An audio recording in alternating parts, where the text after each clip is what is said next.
नाथनगर प्रखंड के अजमेरीपुर बैरिया में किसान संघर्ष समिति के बैनर तले एक दिवसीय उपवास का आयोजन हुआ।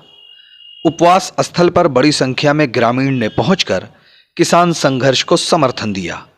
समिति के संयोजक अंगेश ने कहा कि ये आयोजन दिल्ली में चल रहे किसान आंदोलन के समर्थन और उसे गांव-गांव तक पहुंचाने के लिए है।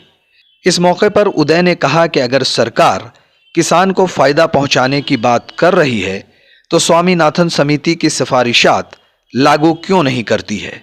साथ ही उदय ने कहा कि सरकार न्यूनतम समर्थन मूल्य देने की गारंटी वाला कानून क्यों नहीं लाती।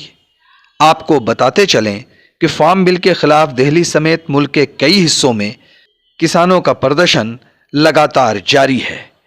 न्यूज़ द पैशन के लिए नाथनगर भागलपुर से गोहर आलम की report. Mobile campus, new Shah market Bhagalpur, deals in mobile spare parts, battery, charger and tools.